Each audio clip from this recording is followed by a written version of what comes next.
The story you are about to hear is true. Only the names have been changed to protect the innocent. Fatima Cigarettes, best of all long cigarettes, brings you Dragnet.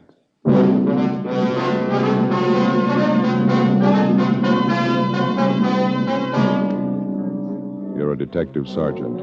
You're assigned to narcotics detail. A band of dope peddlers launches a full-scale operation in your city. Their merchandise, marijuana. Their victims, high school students. Your job, get them. You'll be amazed when you compare Fatima with other long cigarettes. You'll find they now cost the same. But in Fatima, the difference is quality. You see, Fatima is the quality king-size cigarette because it contains the finest Turkish and domestic tobaccos superbly blended. And Fatima is extra mild, with a much different, much better flavor and aroma than any other long cigarette. So compare Fatima yourself. Fatimas now cost the same as other long cigarettes, but your first puff will tell you... Ah, that's different. Yes, in Fatima, the difference is quality.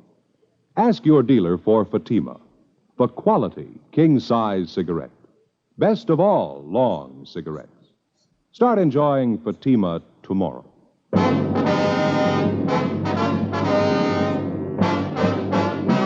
Dragnet, the documented drama of an actual crime. For the next 30 minutes, in cooperation with the Los Angeles Police Department, you will travel step by step on the side of the law through an actual case transcribed from official police files.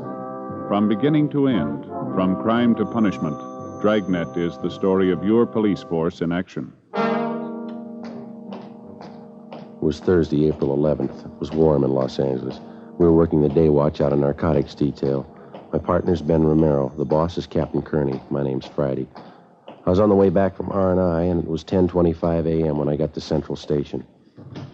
Narcotics detail. Joe? Hi. What'd you find out? Talked to the coroner. He finished posting the body. Yeah. Cause of death, multiple fractures of the skull, internal injuries. Boy was 17 years old. Yeah. Did you check the car? Yeah, the kid must have been doing at least 70 when he hit that street light. It's a real mess. The car was really wound around that pole. We're going to have to dig up a fast answer somewhere. Lousy racket. Well, there's only one way to burn it out. Find the big man and throw the book at him. Make him an example he'll never forget, huh? You checked with Juvenile Bureau? Yeah, the evidence has been booked with the property clerk. How about the boy's parents? Mrs. Moore wasn't feeling too well. They drove her home. Father's still down the hall, Inspector Walker's office. Well, can we talk to him now? Yeah, he should be free by now. Let me check the book first. No, already did. There's no calls. Oh, okay. Let's go. You know, there's only one thing fortunate about this whole thing. What do you mean? Well, the kid being alone when he cracked up would have been a slaughter if he had a car full of his friends with him. It's still pretty grim. How's the boy's father taking it? Usual, pretty rough. He should be able to help some. Yeah. Mr. Morrow? Yes, Sergeant. Inspector asked me to wait here for you. Yes, sir. This is my partner, Sergeant Friday. Mr. Morrow, Joe. How do you do, Mr. Friday? I just don't understand it, Sergeant. I don't understand any of it.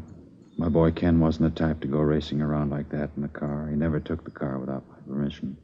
I just don't know what got into it. Had you noticed at all whether your boy was acting a little strange the last few weeks or so? No. Of course, I only saw Ken in the morning, a few hours in the evening. I'm at the office all day. Why do you ask that? Well, was he going out very often on school nights, keeping odd or unusual hours? He used to go to the library 3 or 4 nights a week to do his schoolwork. Got home about midnight a few times, and I warned him about that. Mm-hmm. Did you have any way of knowing if he was really spending his nights at the library? No, but I took his word for it. Ken didn't lie to me. What's this have to do with the auto accident, Sergeant? I don't think I understand.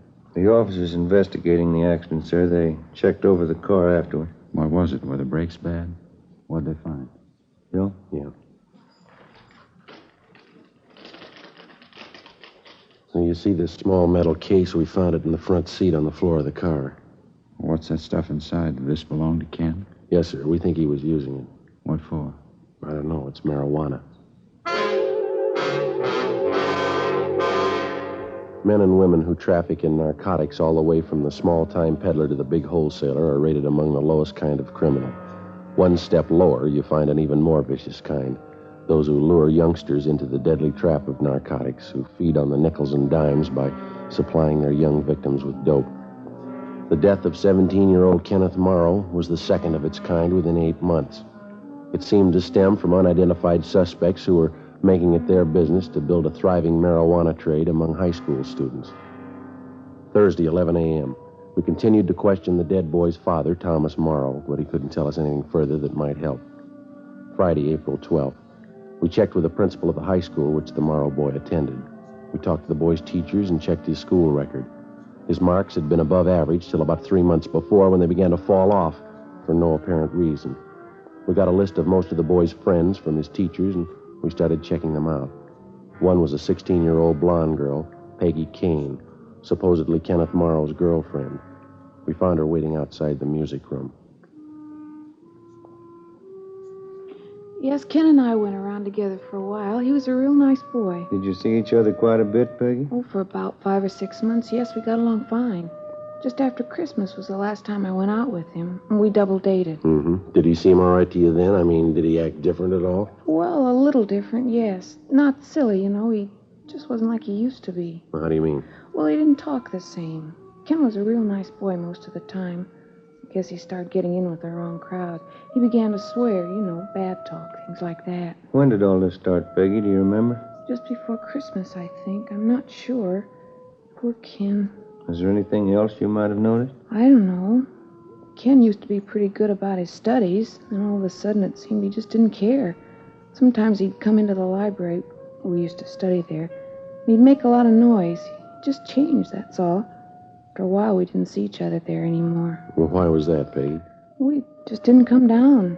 I called his house a couple of times. His folks said he was at the library. I didn't say anything to him.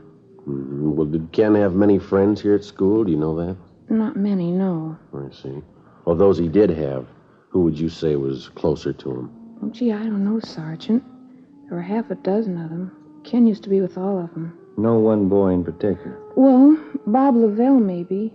I saw Ken in Bob's car a few times. Does Lavelle go to school here? Yes, he's a senior. Ken used to work with Bob down in the cafeteria after school, but he got in a mix-up. He was fired. Bob was fired? No, Ken. Oh. He was rude to one of the ladies down there who does the cooking. Bob still works there. Would he be at the cafeteria now, do you know? Yes, I think so. The fountain's open till about 3:30. And you think that this Bob Lavelle was about the closest friend that Ken had, huh? I think so. The only one I know, anyway. Have you talked to Ken's folks? Yeah, we have. I feel so sorry for him. Oh, gee, I think I have to go now, Sergeant. I have a chemistry class. Just one more question, Peggy. Last time you went out with Ken on this double date, who was the other couple? Do you remember? I don't remember their names. They were some kids I never saw before. Ken knew them. It wasn't much of a date. Mm-hmm. Where did you go?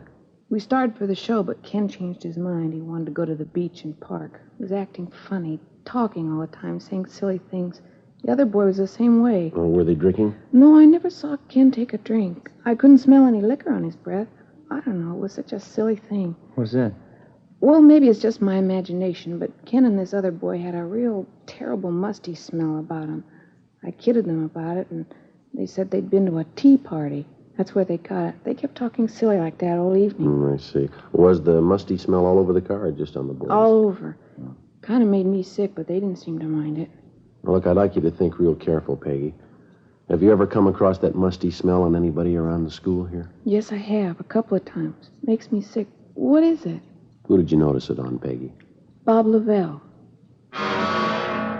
Ben and I went back to the principal's office and checked the record on Robert Lavelle. He was 18 years old, and he was scheduled to graduate in June.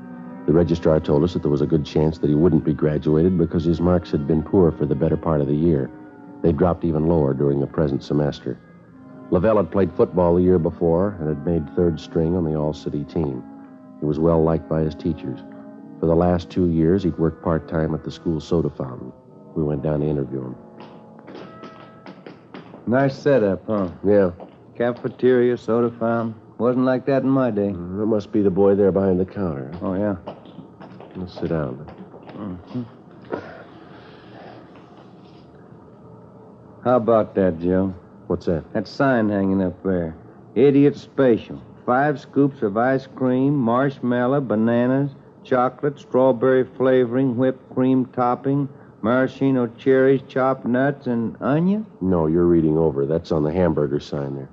Oh, Yeah? You want something? chocolate soda. Could you make it with vanilla ice cream, please? Choc soda with vanilla cream. Are you Bob Lavelle? Yeah, that's right. Police officers, Bob. We'd like to talk to you. Oh. Well, I'm pretty busy right now. Got to clean up. We close in a few minutes. I'll make you soda right away. You say chocolate? Yeah, that's right. Well, we'll make it brief. Did you know Ken Morrow, Bob? Oh, yeah. He used to work here. Did you spend much time with him? Outside of school, I mean? Not much. Went to a couple of shows together. That's about all. I'm kind of rushed now. When was the last time that you saw him? Do you remember? A week ago, I guess. Too bad about Ken. How about the night he was in the accident? Did you see him then? No, I didn't know him too well. He went around with a different crowd. Mm-hmm. They reached me a bag of those cashews, huh, Joe, on the card there? Yeah. There you go. Oh, thanks. Want some? Crisp. No, no, thanks. The nuts are a dime, officer. Right there on the counter, Bob. Oh, yeah. I got to get going as soon as I close. I have to get downtown. We talked to some of Ken Morrow's friends around the school, Bob. They tell us that he used to drive around in your car with you quite a bit.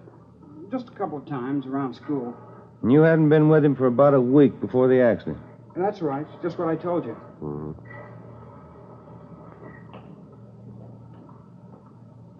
You want a little whipped cream on that? Yeah, Lil. How about a cherry? Good idea. There you are. Thank you. Too late to fix a hamburger? Yeah, I really got to close up. It's getting a little late, officers. I'm going to have to close up right now. Well, we'll make it fast. Did you notice anything different about the Morrow boy in the last few weeks? Anything peculiar at all? No, he was the same as ever. I didn't notice anything. All right, look, Bob, we're going to lay it out for you. Did you know he was using marijuana? No, I didn't know anything about it. You have any idea where he might have gotten it? I wouldn't know that. Look, you mind if I lock up the counter now? I'll come around the other side. Sure, go ahead. I didn't know that about Ken, officer. I wouldn't know where he got the stuff. You sure he was using Mary?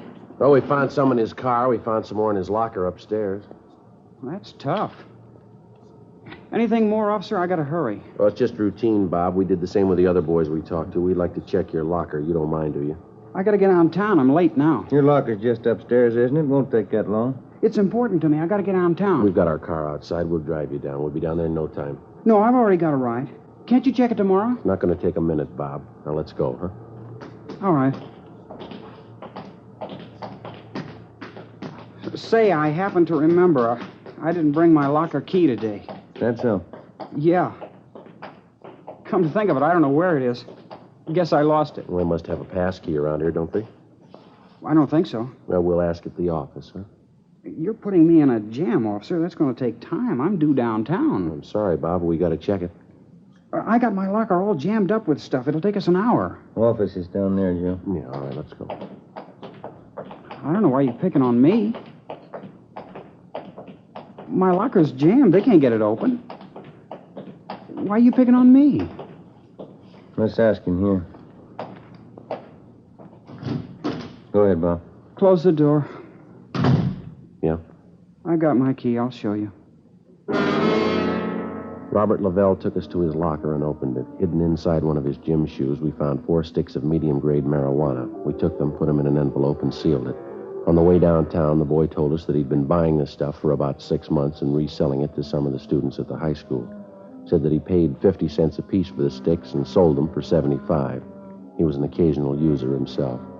Before we turned him over to the juvenile officers, he told us that a man named Ray Jensen supplied him with the marijuana. Jensen's address was a trailer camp in the southwest part of Los Angeles. We drove out and checked with the operator of the camp. He pointed out Jensen's trailer at the rear of the camp. That one, Joe? The blue and gray one? Yeah, this is good right here. Yeah, okay.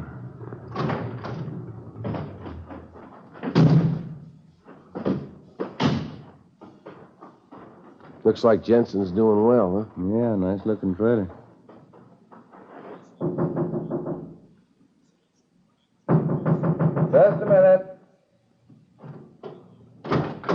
Yeah? Police officers. All right, open it up. Get out of here. Come Get on, out. watch it, Joe. All right, hold it, mister. Get out. Get out. All right, Jensen. That's good, Ben. I'll get him. All right, come on, get out. What's the pitch, huh? Where's your warrant? It's all over the floor, Jensen. Marijuana. Who tipped? One of those lousy kids, huh? Which one? You guess. You know enough of them. You can't tab me for all that. I'm not the big guy. All right, then who is? I don't know. I'm only one of the mules. Where do you get your stuff? The big guy, the big tomato. That's what they call him. Yeah? Big man. Nobody sees him. I don't even know what he looks like. Neither do you. You let us worry about that. Come on. Big tomato. That's what they call him. You won't get him. He's smart. You won't get him in 89 years. Maybe not, but we'll get him.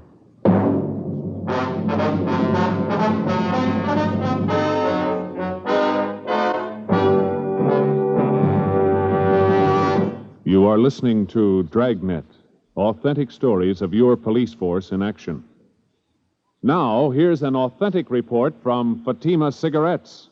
1949. Fatima more than doubled its smokers coast to coast. 1950. Another record-breaking year, with more long cigarette smokers insisting on Fatima quality than ever before. In 1951, enjoy Fatima quality yourself. Yes, friends, in Fatima, the difference is quality. Quality of tobaccos. The finest Turkish and domestic varieties, extra mild and superbly blended, to give you a much different, much better flavor and aroma. Quality of manufacture. Smooth, plump cigarettes rolled in the finest paper money can buy. Quality, even to the appearance of the bright, clean, golden yellow package. Carefully wrapped and sealed to bring you Fatima's rich, fresh, extra mild flavor. Compare Fatima yourself. Fatimas now cost the same as other long cigarettes, but your first puff will tell you... Ah, that's different. Yes, in Fatima, the difference is quality. Start enjoying Fatima quality yourself. Insist on Fatima, the quality king-size cigarette. Best of all long cigarettes.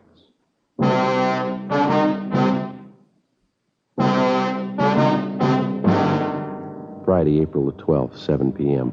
We searched the trailer and a stakeout was placed on it, and then we took Ray Jensen downtown to the main jail where he was booked for suspicion of narcotics, a felony. The next day, Ben and I went back and questioned him. We got nowhere. The only thing he'd tell us was that the leader of the marijuana ring was unknown to him. The big tomato, that's all he could tell us. We went back and started rechecking leads furnished us by some of the high school boys who'd purchased narcotics from Robert Lavelle. They all ended nowhere. Meantime, the flow of marijuana into the schools and into the hands of the teenage students continued. We'd no sooner choke off one source of supply when two more would turn up. We knew that there was only one real solution: find the gang leader and wipe out the entire supply and distribution setup. We stayed on it. Monday, April 22nd.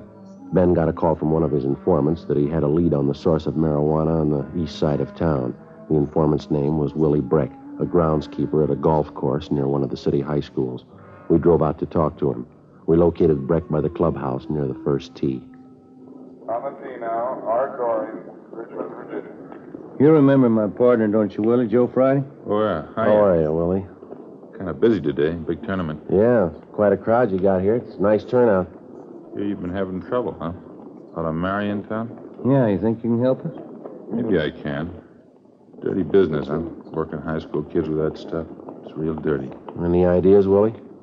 Don't know how much of it's true. It's all from the grapevine downtown. The boss is somebody they call the Big Tomato. It's a funny one, huh? Any idea who he is? Couldn't say. He's getting lots of this stuff in, though. Usual feed line over from Mexico. Mm-hmm. What else, Willie? I hear there's more on the way. Don't know when, though. All for high school trade. Guess they figure they got a good business. How'd they getting junk over, do you know? No, but it's getting here. Most any kid can get some over on this side of town. Imagine that. Kids in their teens. Weed hits. Yeah. How about this Big Tomato, Willie? No word at all? This one, pretty thin. Yeah. There's a connection. Lives over on Hauser Boulevard. Got his number here somewhere. It's supposed to be the main connection for this tomato guy. Oh, yeah. There's his address. Third number there. It's a 6. Guy's name is Tony Childs. Is he supposed to handle all the stuff? Most of it, I hear. Gets it all from the Big Tomato. That about it? That's it. Tony Childs. You got the address. Many thanks, Willie. Anything comes up, you'll call, huh? Sure thing. How's the job out here? Better than yours. I sure wouldn't want it. Working every day around joy poppers, mules, mainliners. Well, somebody's got to do it, Willie. Yeah, but not for me, Sergeant. Those dopesters are all lice, selling junk to kids. Guess you met the lowest, huh? No, not yet. We're looking for him.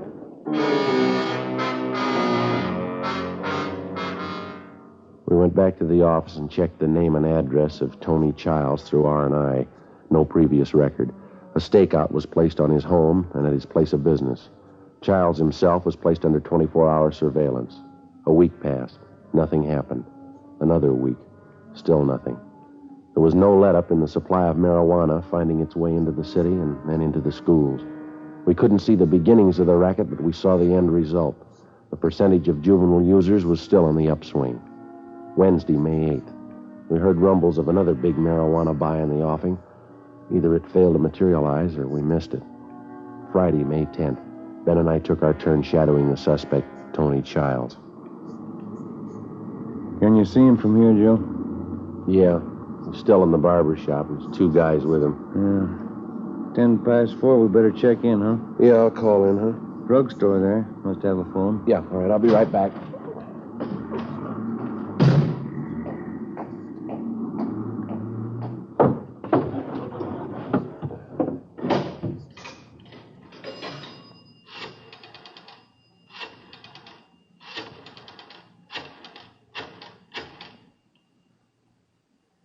Narcotics, please. Thank you. Yeah, Johnny, it's Joe Friday. Yeah. Yeah, we got him paid. Okay, right away. Bye.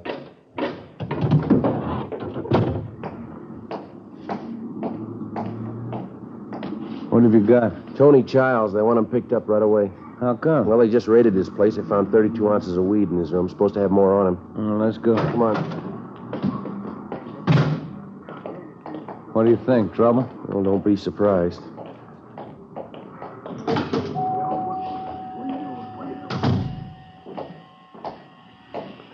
Childs, like to talk to you. What's that? Police officers like to talk to you and your two friends here downtown. Can't make it, copper. Flying to Vegas tonight. We want to see you downtown first. Look, don't push me, huh? Nobody's pushing you, Childs. We want to see you downtown. Now, come on, let's go. Look out, Joe, Rampant Sam.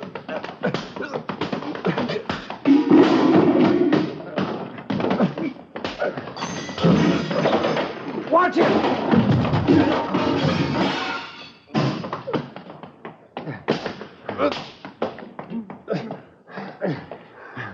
That's it. 3 of them. Okay. I'll get him. All right. All right, come on, you. And I'm glad this doesn't come up often. Where's the barber? He ran outside. Rough one, huh? Yeah. What's your hunch, Joe? Think one of these 3 is the Big Tomato? I don't know. Let's ask him. A search of the barber shop failed to reveal the presence of any narcotics. Tony Childs and his 2 companions were found to have a dozen sticks of marijuana in their possession. They were treated for cuts and bruises at Georgia Street and then booked for suspicion of narcotics, a felony, at the main jail. 3 other men found at Childs' apartment at the time of the raid were also booked. We got nowhere questioning any of them. As usual, we had the small fry, but the ringleader, the Big Tomato, was still in the clear. Still free to hire somebody else to run the marijuana supply line into the high schools. 3 weeks passed. Together with Captain Kearney and Sergeant Barr, Ben and I rechecked our earlier leads. We ran down anything that even looked like it might be promising. Nothing panned out. Wednesday, June 5th, 5:30 p.m. We got a call from the main jail. Tony Childs wanted to talk to us. Ben and I went over to see him. Childs? I got something for you. Been playing the stooge long enough. If I'm good enough for jail, so's he. All right, what do you got? There's a big buy coming off. When you get him, tell him how long I've been in here. What kind of a buy? Mary, one of the biggest. It was set up before I got in here. Where's the meat going to be? Bruno Street, down by the train yards. I'll draw you a map. Setup's the same. Car pulls up and honks a couple of times, and an alley down there. Who's handling the buy? A big man. Don't waste any time. When is it? Tonight. went back to the office and met with Sergeants Barr and Jacobson. 8 p.m. Ben and I took up our positions on the stakeout along with the rest of the men. We had a clear view of the exact location where the buy was to be made. We waited. 10 p.m. 11 p.m. No one showed. Midnight came and went. 1:30 a.m. Still no sign. At 18 minutes of 2, we spotted a man carrying a shopping bag emerge from behind a row of freight cars near the end of the rail yard. He made his way across the street to the alley. He stood back in the shadows.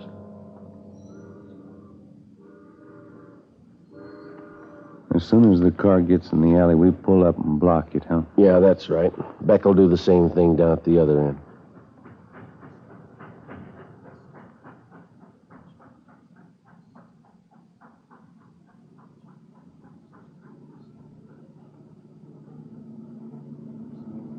Headlights coming in the alley.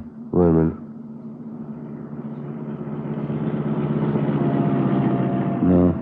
No, they're going on through. What's the time now? 4 minutes to 2. We waited. 18 minutes passed. Still no sign of the car that, according to Childs, was supposed to be there for the big buy.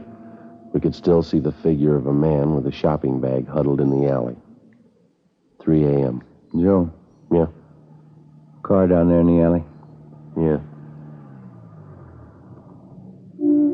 That's it. You want to start up? Yep. Just enough to block the alley. Uh-huh. That's good. All right, come on, let's go. Come on. All right, kill your engine and get out of the car. Joe, look out! They can't go far. Come on. All right, let's get them out of there. Yeah. Come on. There's 3 of them. Yeah. Here's the guy with the shopping bag. All right, I got him. Crash knocked them cold. Yeah. That's one. Easy there. Yeah. Pull right over there, will you? That's it. Get his coat off of that. I got it. Okay. That's it. That's There we it. are. All 3 of them. Yeah. Hey, look at this, Joe. Found one of them in this guy's hand. Tin can, huh? Mm-hmm. Full of marijuana. Did you look at the labels on those cans? Yeah. Fancy solid packed tomatoes. There he is, the big tomato. The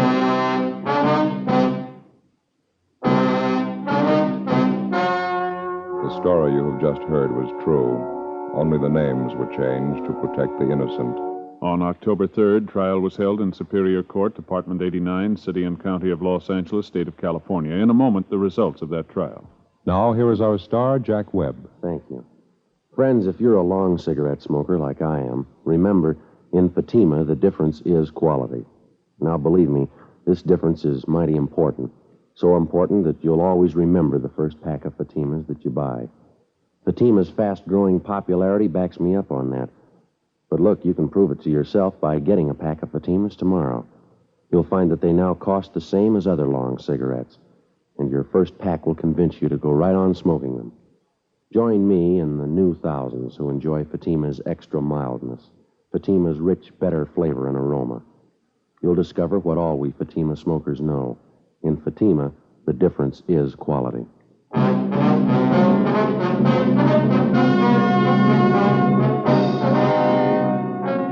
John A. Stanson, alias the Big Tomato, along with his associates in the narcotic gang, was tried and convicted for violating the State Narcotic Act.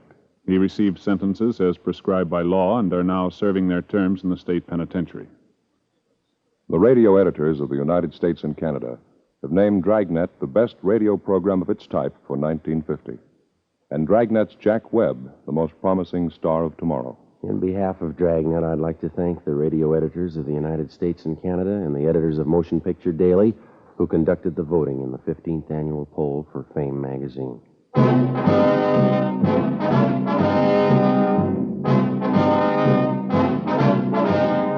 You have just heard Dragnet, a series of authentic cases from official files. Technical advice comes from the Office of Chief of Police W.H. Parker, Los Angeles Police Department.